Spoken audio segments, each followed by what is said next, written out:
आखिरी खत। माया को अपने पिता को खोए 2 साल हो चुके थे।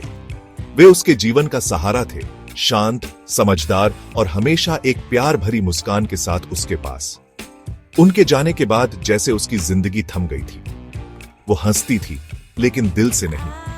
एक रविवार की सुबह जब माया घर के अटारी की सफाई कर रही थी, उसे एक पुराना धूल भरा डिब्बा मिला। उस पर उसके पिता की साफ लिखावट में लिखा था, माया के लिए, जब तुम तैयार हो। उसका दिल तेजी से धड़कने लगा। उसने कांपते हाथों से डिब्बा खोला। अंदर एक लिफाफा था और एक छोटा सा म्यूजिक बॉक्स। वो वहीं फर्श पर बैठ गई और खत खोलने लगी। मेरी प्यारी माया, अगर तुम ये पढ़ रही हो तो तुम अब तैयार हो और मुझे तुम पर गर्व है।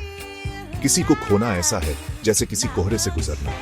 रास्ता नहीं दिखता, लेकिन चलते रहना जरूरी होता है। मैं ये खत अलविदा कहने के लिए नहीं लिख रहा। मैं वो सब कहने आया हूं जो शायद जिंदगी में कम कहा। तुम मेरी रोशनी थी। तुम्हें बड़ा होते देखना मेरी सबसे बड़ी खुशी थी।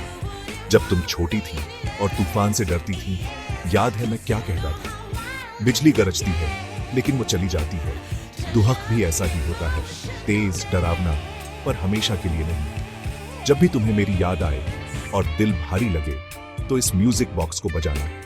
ये वही लोरी है जो मैं तुम्हें सुलाने के लिए गुनगुनाता था। और माया, जीना मत भूलना। हंसना, रोना, प्यार करना, सपने देखना, ये सब करते रहना। मैं हमेशा तुम्हारे साथ हूं, हर धड़कन में।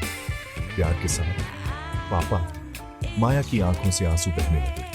उसने म्यूजिक बॉक्स को घुमाया और वह मीठी सी धुन अटारी में गूंजने लगी, जैसे यादें वापस लौट आई हों।